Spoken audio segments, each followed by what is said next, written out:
Tycho Brahe, astrónomo del siglo XVI, dijo: sobre esta selva desolada de globos, pienso con firmeza que no pueden existir sin fruto, que con seguridad debe estar muy habitada.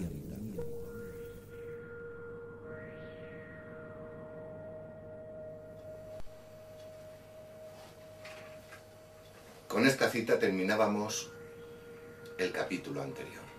Una cita de Tycho Brahe que hace reflexionar sobre la manera de pensar y de sentir de estos importantísimos científicos, filosóficos, como me gusta definirlos, del pasado.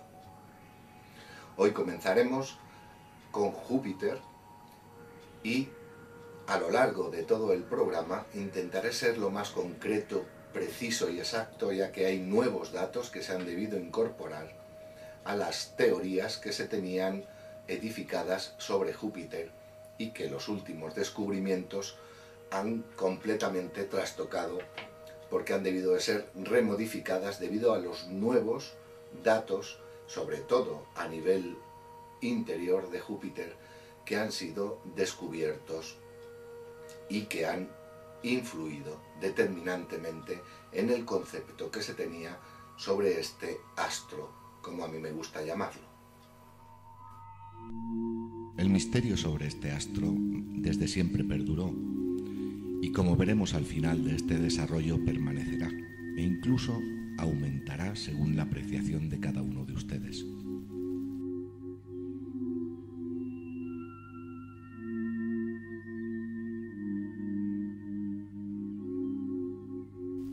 El sistema Júpiter, lo llamo así, hay que reseñar que es muy especial. Está compuesto por 16 lunas y un anillo muy tenue, que desde la Tierra es imposible ver.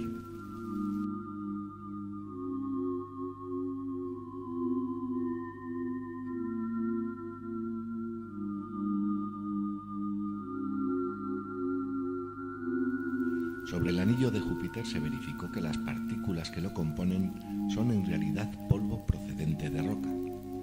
Esto ha sido determinado por el espectro infrarrojo que estas partículas presentan. Por tanto, la esperada naturaleza helada del anillo ha quedado desechada.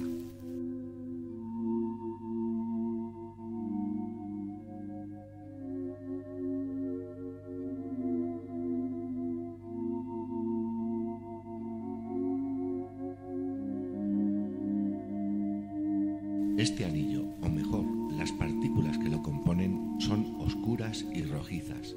Lo más destacable es que están formadas por minerales ricos en carbono, como muchas de las lunas del sistema solar externo, y como los asteroides que forman el cinturón entre Marte y Júpiter.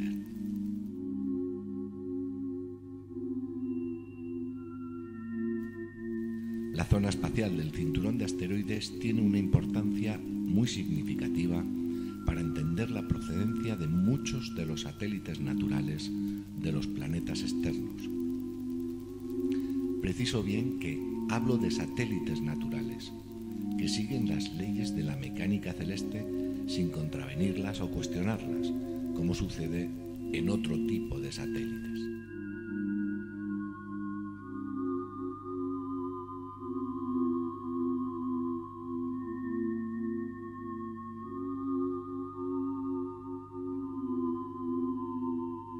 Pasemos a ver las lunas de Júpiter. Son 16 las lunas que forman el sistema de Júpiter. Se diferencian principalmente por los tamaños, los cuales permiten establecer dos grupos: lunas menores y lunas mayores o galileicas, en honor de su descubridor, Galileo Galilei. Comenzaré por las lunas menores, que son en total 12. Sus nombres son Sinope, Parsifal, Carmen, Ananke, Elara, Lisitea, Himalia, Leda, Tebe, Amaltea, Adrastea y Metis. Hablar de cada una de ellas específicamente es prácticamente imposible, ya que los datos que se conocen a nivel público son solo datos orbitales, pudiéndose haber recogido muy poca información estructural y concreta sobre sus composiciones y porcentajes. No obstante, si hablamos de una de ellas, Amalthea, entenderemos la generalidad de estas pequeñas lunas.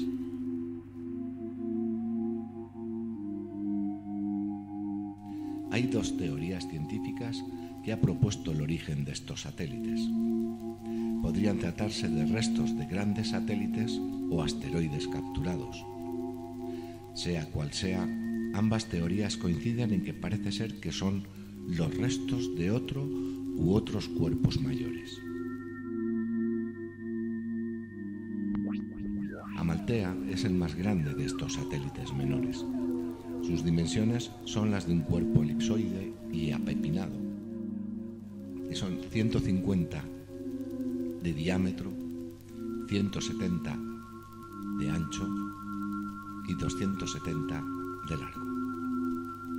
Es un satélite que posee una baja reflectividad en su superficie y que posee una coloración rojiza, como las partículas del anillo, por lo que se ha deducido y comprobado que procede del mismo lugar al haberse detectado también en Amalthea la existencia de carbono.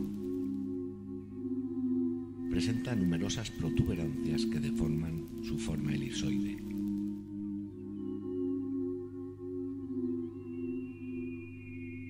Amalthea presenta unas cavidades de las cuales hay que reseñar que tienen una luminosidad inusual, ya que mientras la mayor parte de la superficie es de color tierra roja, estas cavidades presentan un color amarillento y blanco, no presentando las típicas radialidades de materia esparcida en el caso de haber sido formadas por el impacto de otros cuerpos menores, que producen los conocidos cráteres de impacto.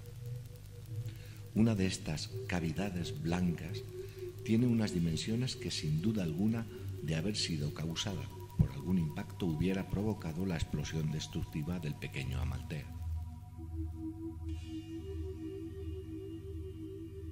Otro de los datos que intrigan es que Amalthea sobrepasa la velocidad de rotación de arrastre de la rotación de Júpiter. Como sabemos, esto es imposible en los satélites naturales o capturados según las leyes de la mecánica celeste. De hecho, Amalthea, mientras Júpiter realiza una rotación, da 2 vueltas alrededor de Júpiter.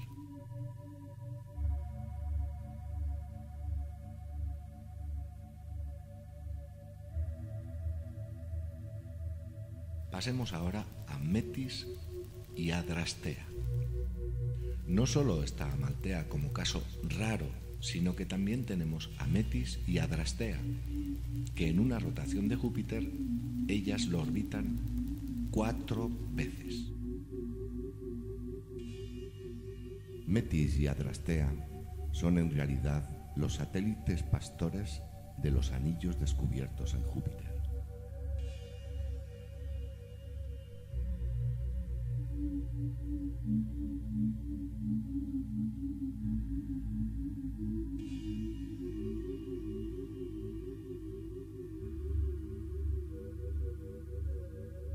Si seguimos por Tebe en una rotación de Júpiter da 1,5 vueltas alrededor de él.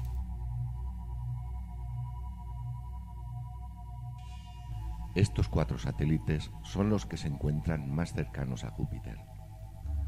Desde el más cercano al más lejano tenemos a Metis y Adrastea, que orbitan en el anillo de Júpiter, Amalthea y por último Tebe. A esta lista de rarezas, que dentro de la ciencia pura tienen una explicación loable, se añaden Pasífae, Sinope, Lisitea, Carmen y Ananke, que son satélites de órbita retrógrada. Esto es, ya repetido anteriormente, que orbitan a Júpiter en sentido contrario a su rotación. Añadir el hecho de que son los más alejados de Júpiter con una distancia media de unos 20 millones de kilómetros.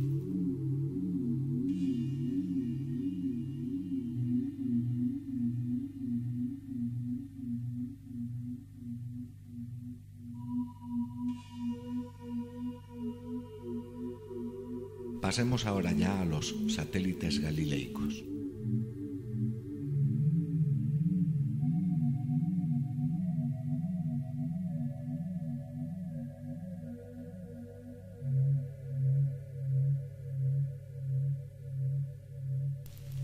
Es posible ahora mirar a lo alto y comparar estos sistemas sin quedar asombrados ante la gran magnitud y nobles acompañantes de estos dos planetas con respecto a nuestra pequeña y lastimosa Tierra.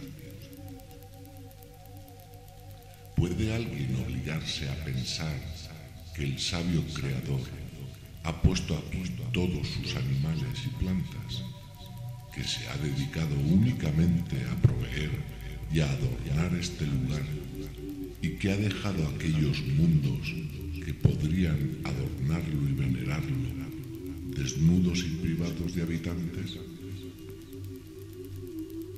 ¿O es que todos estos cuerpos prodigiosos se hicieron únicamente para parpadear y para que los estudiaran quizás unos cuantos de nosotros, pobres seres?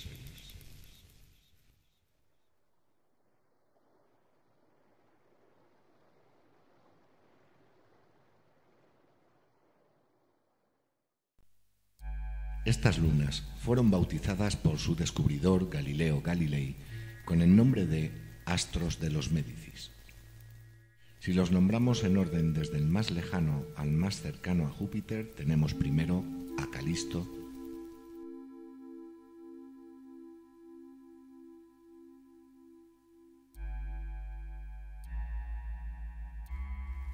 después Ganímedes,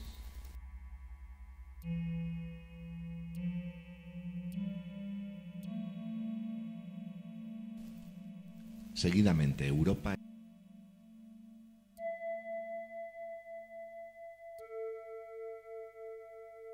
y finalmente Io.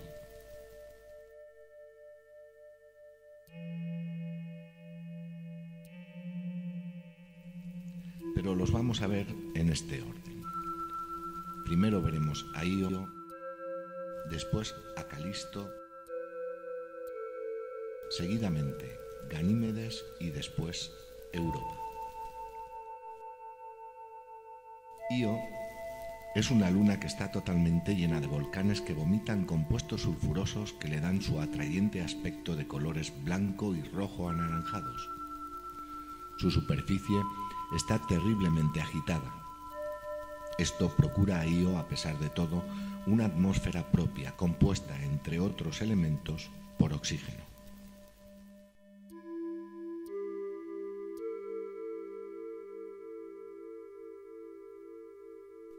Gracias a la sonda Pioneer 10, se pudo comprobar que Io tenía una atmósfera de plasma deformada por la acción de la gravedad de Júpiter.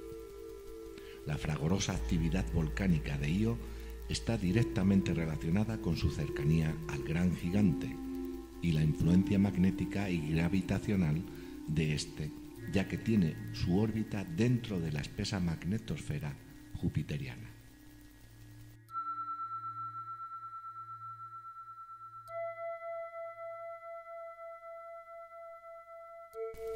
La rotación de Io está sincronizada con la órbita alrededor de Júpiter, ya que como todos los demás satélites galileicos muestran siempre la misma cara a Júpiter.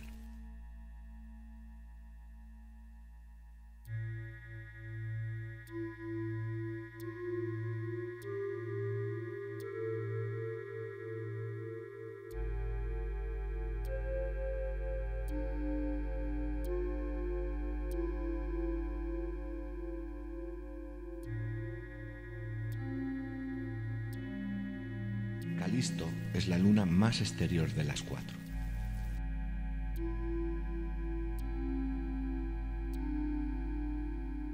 Su superficie tiene una elevada densidad de cráteres, Sin embargo, la reflectividad luminosa es más bien oscura, puesto que solo refleja aproximadamente el 18% de la luz que recibe.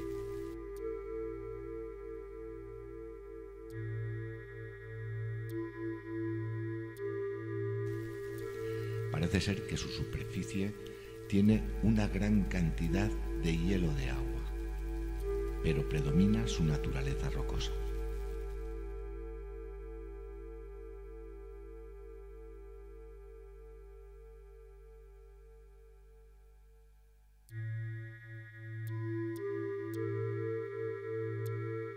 Ganímedes destaca principalmente porque es la luna más grande de las 4 e incluso mayor que algunos de los planetas interiores. Su superficie está compuesta por un 90% de hielo de agua y solo un 10% se aprecia de material rocoso.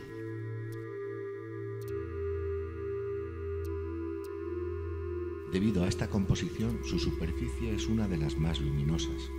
Su actividad tectónica parece ser muy activa, ya que no presenta muchos cráteres de impacto, lo cual parece indicar un continuo rejuvenecimiento de su superficie. Estos datos, dentro de las nuevas experimentaciones de la concepción de la vida, son concluyentes. Parece ser que las zonas o áreas rocosas que se aprecian en su superficie son debidas a la vaporización del hielo de agua. Por tanto, hay un dato importante que avala la gran posibilidad de una atmósfera. Otro dato que avala esta posibilidad es la gran actividad tectónica, avalada por los terremotos que se suceden en su superficie y las cadenas montañosas que confirman esta actividad. Actividad que provocaría en zonas críticas de rozamiento una elevación de la temperatura superficial, permitiendo la vaporización del hielo.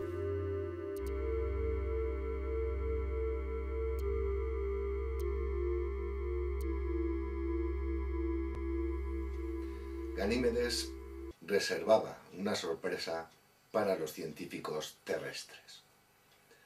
La sonda espacial Cassini-Huygens, cuando pasó por Júpiter antes de llegar a Saturno, se acercó a los diferentes satélites y al pasar por Ganímedes registró una extraña grabación que los científicos la han relacionado con la actividad plasmática de Ganímedes como única fuente de origen de esta extraña grabación.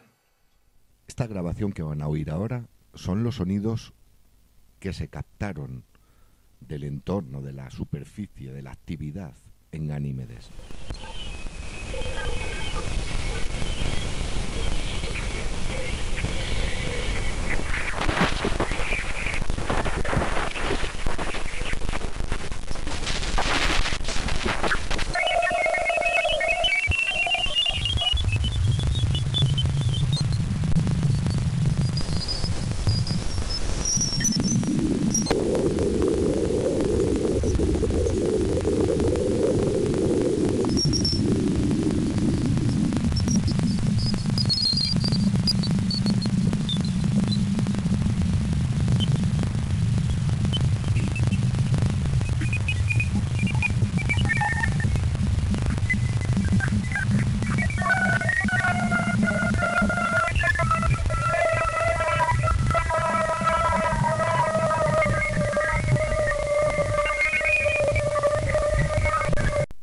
Intrigante, ¿verdad?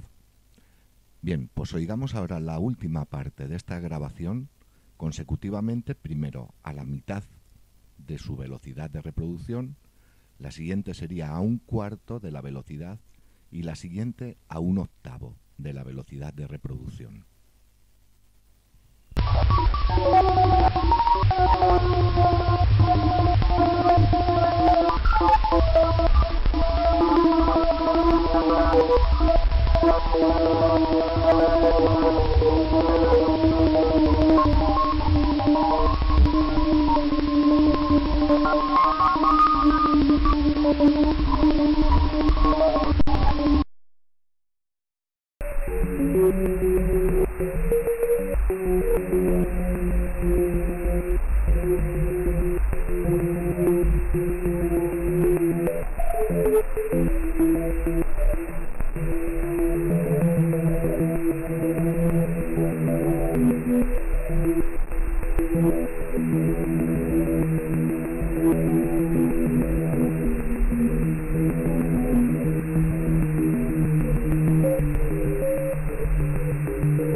Europa es la menor de las cuatro.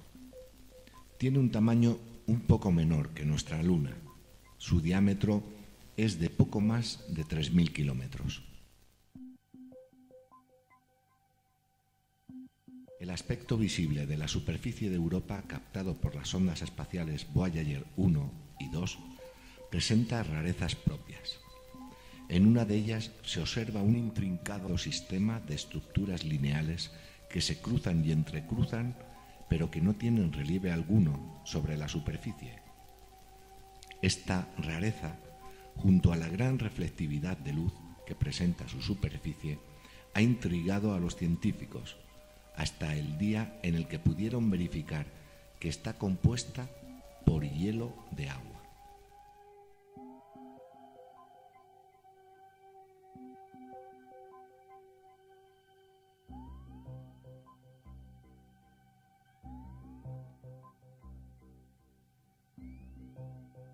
Debido a estos dos factores, se ha llegado a la conclusión de que la transparencia es magnífica y por lo tanto se trataría de hielo de agua puro, en el caso real de que estas estructuras lineales se encuentren bajo esa capa helada.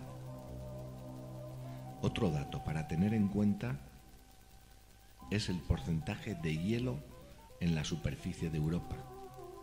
Este porcentaje es del 90%.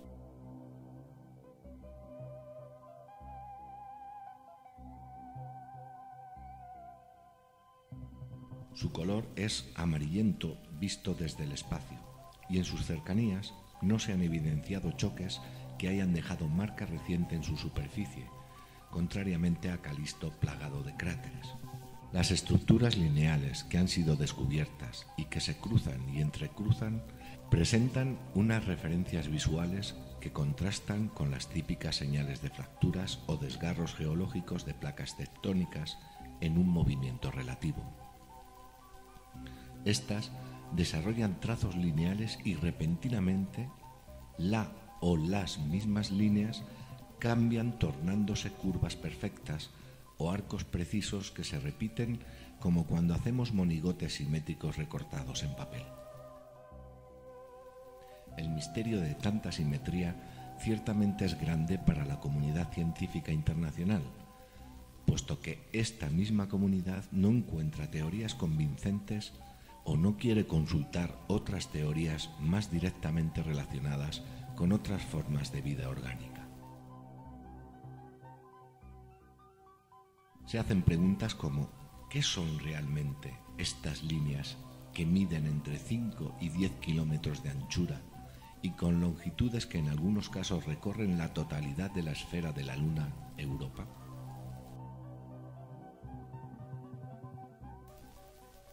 ¿A qué se debe que las más anchas tengan una zona central más luminosa, más blanca que el resto de las líneas?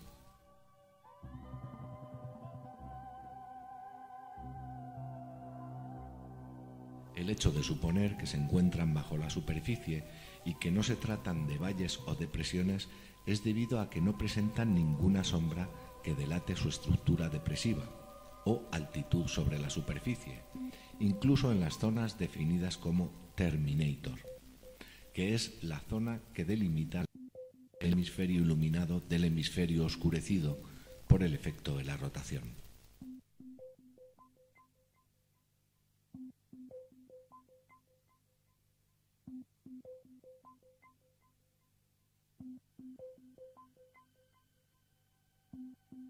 Además, en su superficie se observan pequeñas estructuras, equidistantes entre ellas y que parecen conectar con las estrías o líneas que recorren todo el satélite. ¿Qué son? ¿De qué material están compuestas? ¿Cómo se formaron?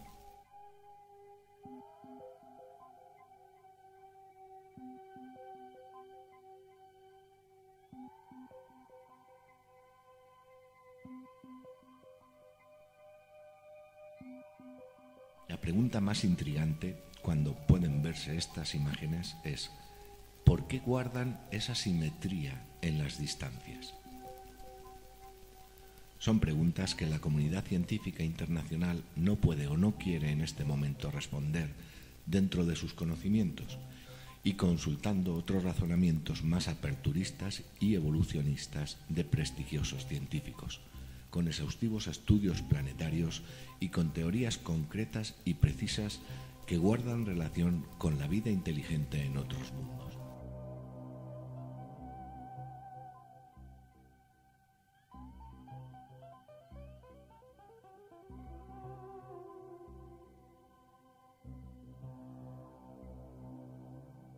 Como una paradoja del destino, el descubrimiento todavía más doloroso para la oficialidad científica sería realizado de nuevo por Galileo, pero en este caso sería el módulo de investigación espacial.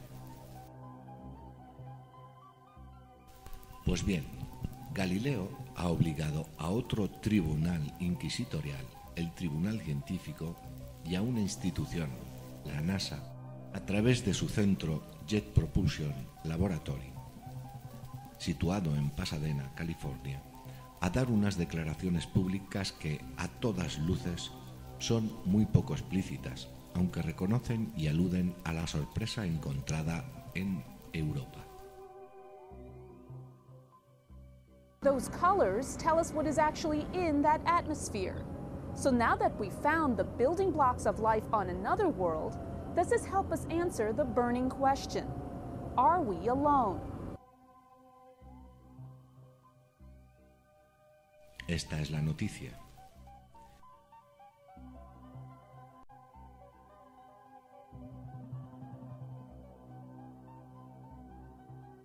Y esta es la confirmación.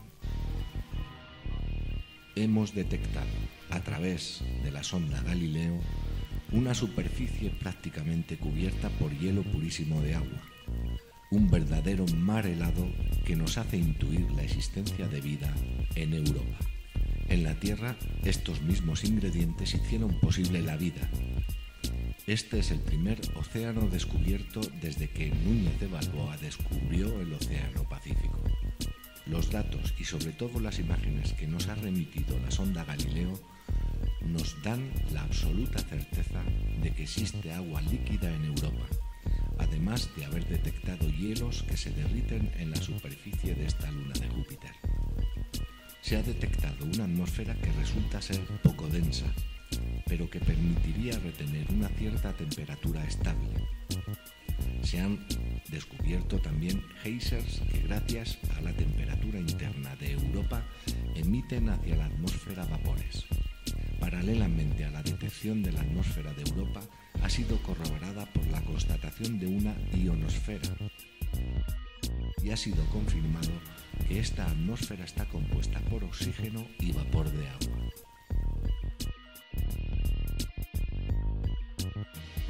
Estas declaraciones fueron realizadas por los astrofísicos Michael Carr, Paul Heisler y Clark Chapman. Este último declaró: ya que el agua es un elemento esencial para la construcción biológica de la vida, que en nuestro caso conocemos, y ya que la escasez de energía luminosa es compensada por el calor interior de Europa, añadido el último descubrimiento de la atmósfera gaseosa, pienso que Europa es más joven de lo que se pensaba y que se aprecian algunos impactos de cuerpos celestes como cometas, asteroides o meteoritos que pudieron aportar un determinado material biológico. La juventud que presenta Europa indica que hay un mundo vivo, en estado latente. Personalmente pienso que en Europa hay vida desde hace mucho tiempo.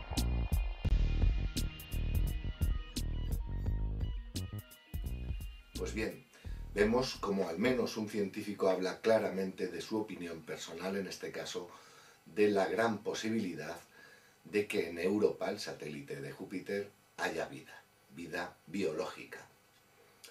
No solo eso, sino que también aboga por la gran posibilidad y por el hecho de que los cometas, asteroides, meteoritos, etc., sean portadores de un determinado tipo o de una determinada cantidad de material biológico que puede acelerar en un planeta o en una luna la reproducción o el desarrollo de formas biológicas complejas. Ante estas declaraciones yo les lanzo una pregunta directa a ustedes, para que la piensen, la mediten. Viendo cómo está el panorama científico, si un profesor, en este caso un investigador, hace unas declaraciones de tal género, no solo él, sino acompañado por otros profesores y bajo protección y apoyo de la NASA, ¿qué otros descubrimientos habrán realizado? ¿Qué otros datos han conseguido los jefes de la Jet Propulsion Laboratory en Pasadena que no han comunicado a la opinión pública mundial? Piénsenlo.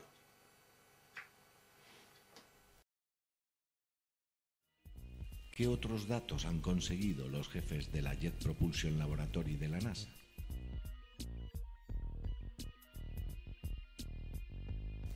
Todas estas preguntas pretenden estimular la toma de conciencia de que tienen respuestas posibles y reales ante los conocimientos científicos actuales, sin ningún tipo de radicalidad ni de dogma preestablecido que nuble el desarrollo de nuestra mente, de nuestra intuición natural, elaborada durante millones y millones de años, y de nuestra inteligencia en discernir los eventos comprobados de una ciencia que no quiere hablar claro a los oídos de los que están preparados para recibir ciertas informaciones arriesgadas. Es por eso que pienso que todos deberíamos de estar de acuerdo en que para evitar impactos psicológicos masivos sobre determinados y conflictivos datos de la ciencia, que la ciencia mantiene por seguridad muchas veces ocultos, es por eso que digo que deberíamos de apoyar un estudio preciso y programático de información a la opinión pública y que de esta manera todos los ciudadanos pudieran incorporar dentro de sus roles diarios ciertos conocimientos que nos ayudarán con seguridad a entender un poco mejor todo este escenario en el cual los seres humanos vivimos, existimos. Un estudio programático educativo sobre estas definidas arriesgadas informaciones, que la opinión pública mundial tiene derecho a conocer y que el dinero que se utiliza en estas investigaciones es precisamente extraído de las personas que forman la sociedad humana.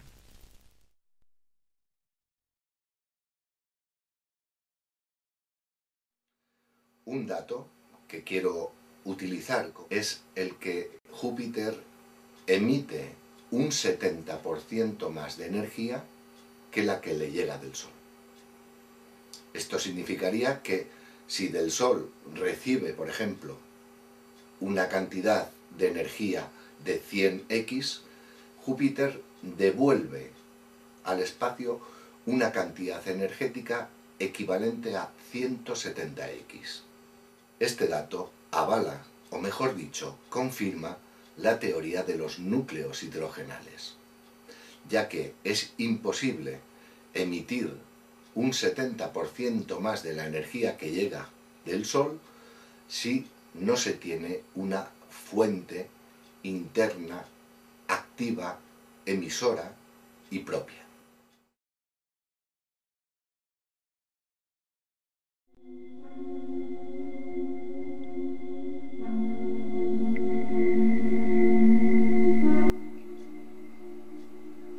Hemos llegado ya al momento de conocer a Júpiter directamente.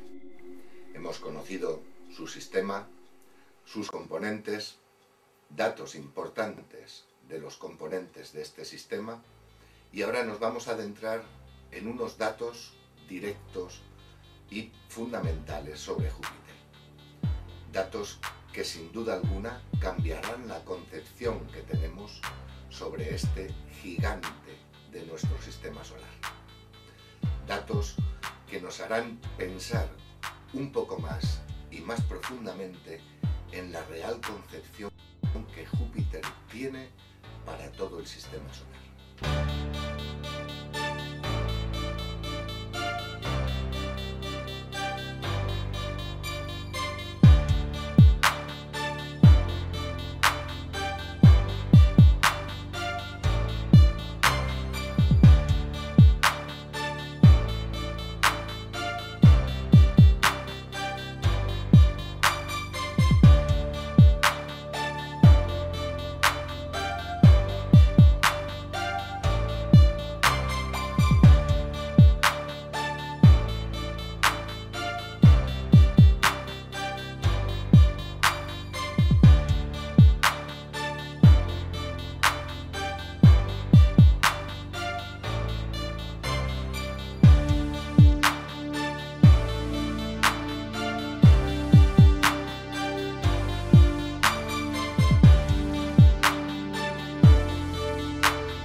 Solo por este dato hay que tener en cuenta el nombre con el que fue llamado por los griegos y los romanos: Júpiter, el rey de los dioses.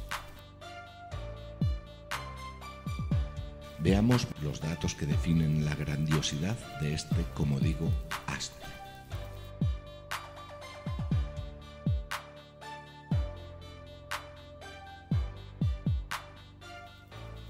El año de Júpiter es equivalente a 11,8 años terrestres. Su órbita tiene una mínima excentricidad, lo cual indica su carácter prácticamente circular, pero está inclinada sobre el plano eclíptico 1,4 grados. Sus dimensiones son sencillamente impresionantes. Su radio ecuatorial es de 71.492 kilómetros. Su radio polar, 67.550 kilómetros. Datos por los cuales se puede intuir la vertiginosa rotación de este gigante que la realiza en apenas 9 horas y media y que produce este achatamiento tan pronunciado en los polos de más de 4.000 kilómetros. Su volumen es equivalente a 1.300 volúmenes terrestres. Su masa es equivalente a 318 masas terrestres y supera a la de todos los demás planetas juntos.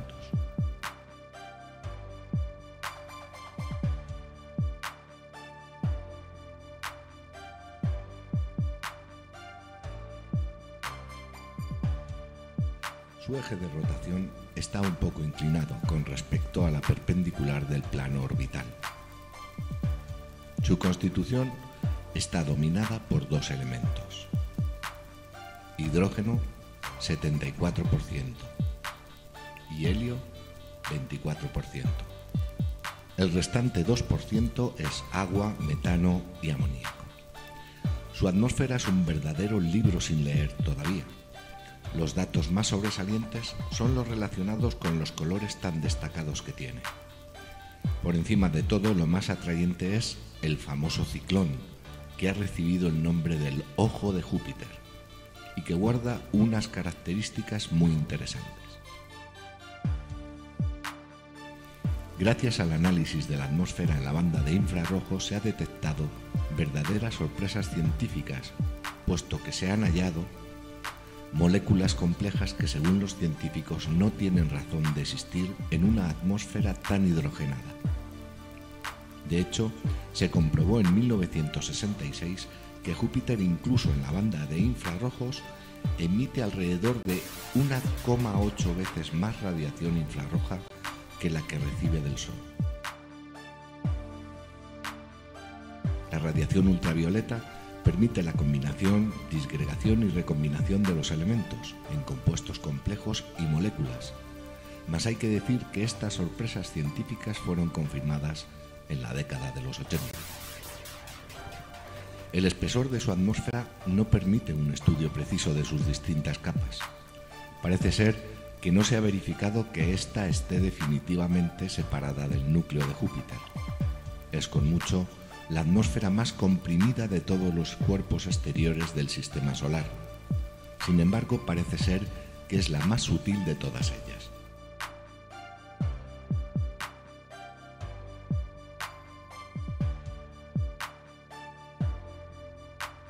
La velocidad de la actividad atmosférica contradice todo lo conocido por la ciencia terrestre. Con referencia al efecto freno que los torbellinos ejercen en los vientos o corrientes que atraviesan, las sondas espaciales Voyager verificaron exactamente que no sufrían ningún tipo de frenado y que permanecían extremadamente uniformes.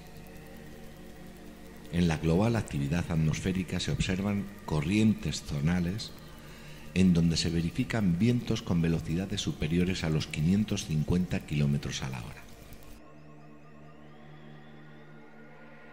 Además, se verificaron unas corrientes verticales cuyos movimientos son alternativos, mientras que en unas zonas el gas asciende, en otras desciende.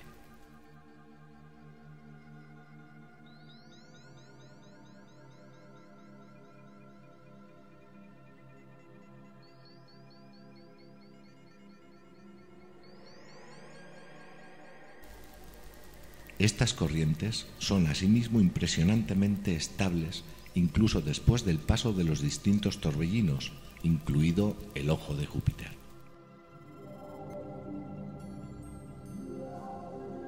Este gigantesco torbellino, el Ojo de Júpiter, presenta un dinamismo bastante particular.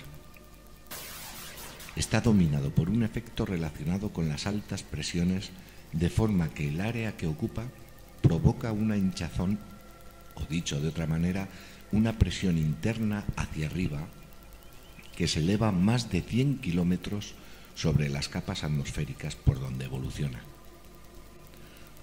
Parece ser que las zonas exteriores hacen el efecto contrario, o sea, un efecto de encapsulamiento hacia el centro de Júpiter.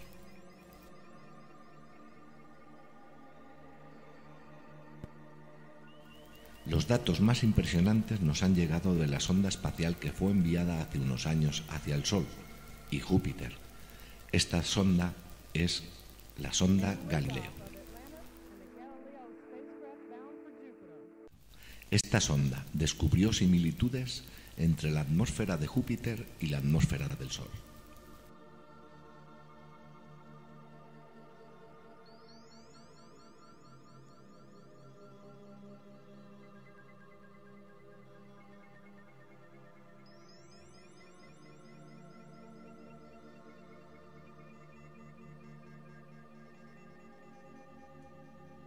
Ha servido para comprobar que Júpiter emite más energía de la que se pensaba y que la velocidad atmosférica sube a más de 640 kilómetros a la hora. Se comprobó que el porcentaje de hidrógeno y helio, que representa el 99% de la composición de Júpiter, se acerca vecinamente al porcentaje existente en el Sol. Estos datos están obligando a la comunidad científica internacional a modificar el concepto y la estructura preestablecida sobre Júpiter.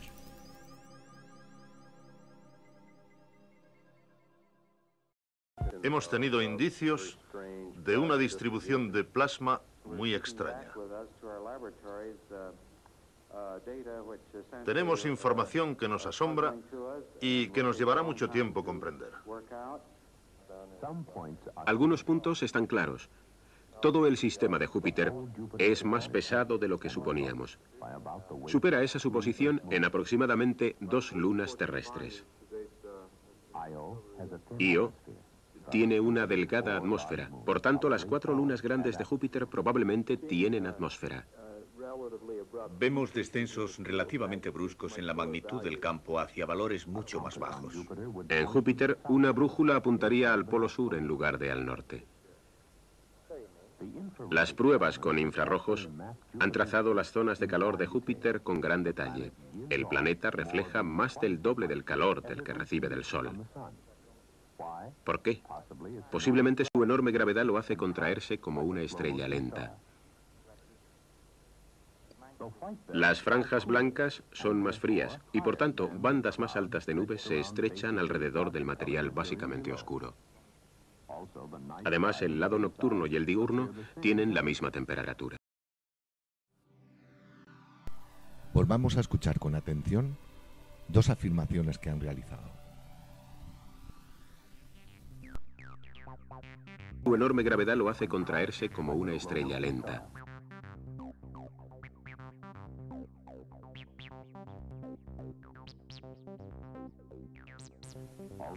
Además, el lado nocturno y el diurno tienen la misma temperatura.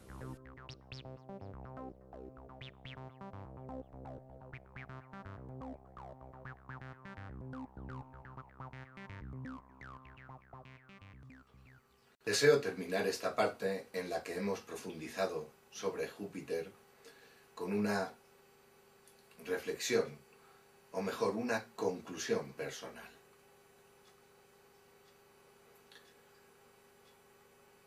Sobre la base de todos los conocimientos que han sido adquiridos y demostrados sobre la existencia y la dinamicidad cosmogónica de Júpiter,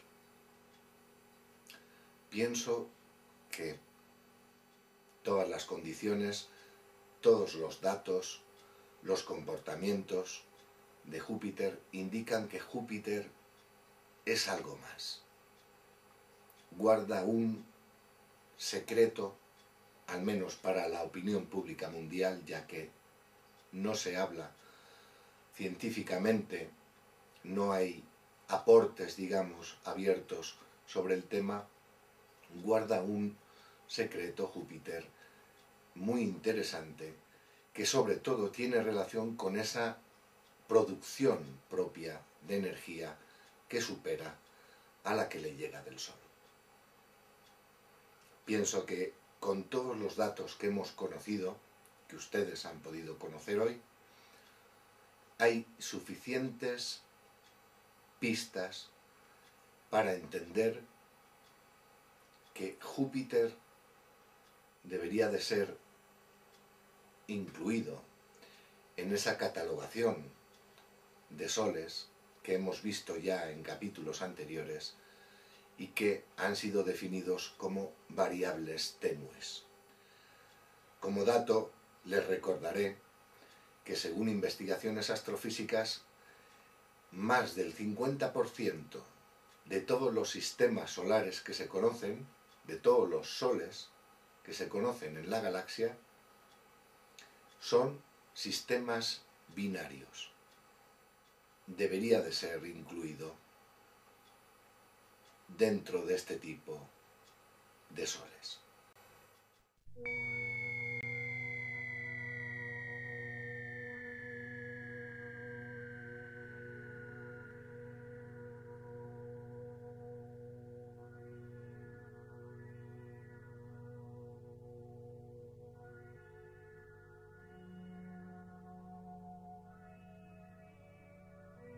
La particularidad de sus características es el poseer un rápido aumento de su curva de luz, que puede llegar a conseguir hasta 0,5 magnitudes por segundo.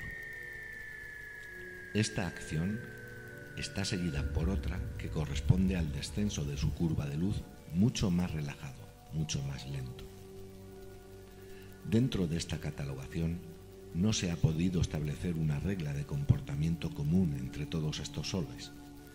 Sin embargo, sí se ha establecido que estos soles están agrupados en sistemas solares binarios, o sea, de dos soles, y por ello es muy posible que en nuestro sistema solar estemos viviendo en un sistema solar binario, en cuyo tiempo y espacio actual, Júpiter se encuentra en una fase estable de descenso, y que bien pudiera suceder que se diera una fase de aumento de su actividad energética propia e interna debido a factores externos.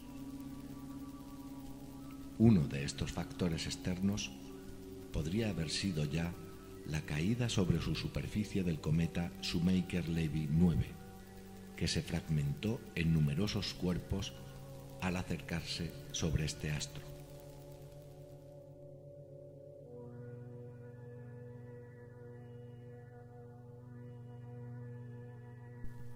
Pero el aporte atómico-cinético que el Shoemaker-Levy ha llevado a Júpiter no ha tardado en manifestarse.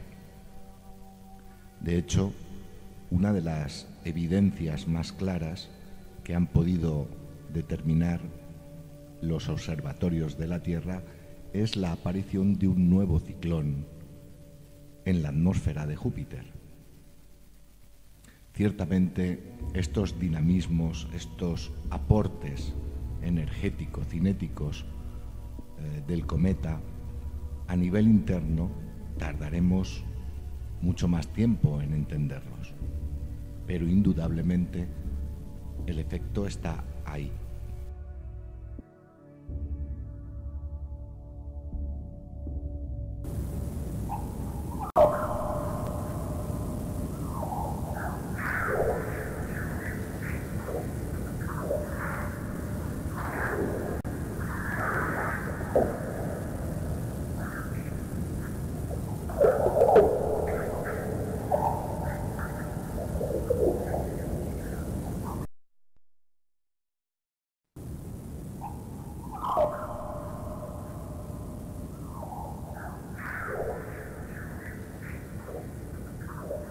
Con el tiempo, los cambios que se sucederán en Júpiter, sin duda, afectarán a su sistema, que es como un pequeño sistema solar, y sin duda también afectarán por su imponente fuerza y por su imponente posición en todo el sistema solar, influenciarán y afectarán al resto de los planetas de nuestro sistema solar.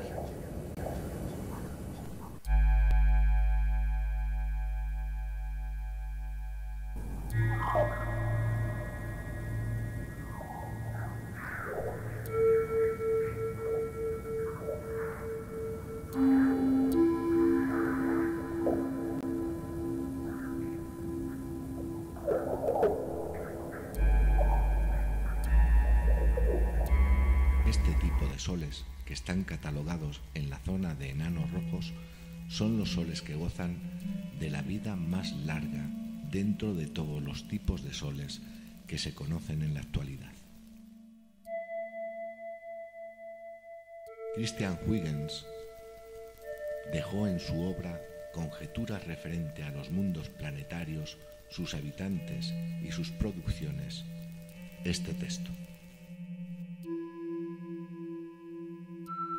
Sé que algunos dirán que soy demasiado atrevido con estas afirmaciones sobre los planetas y que subimos allí a través de muchas probabilidades, y si por mermas una de ellas es falsa y contraria a lo supuesto, arruinaría como un mal cimiento todo el edificio y lo haría caer al suelo.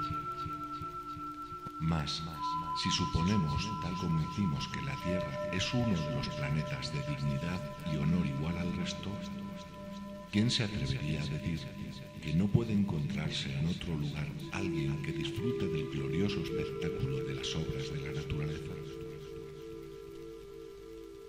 ¿O que si hubiese otros espectadores que nos acompañan, nosotros deberíamos ser los únicos que han entrado a fondo en sus secretos y su conocimiento?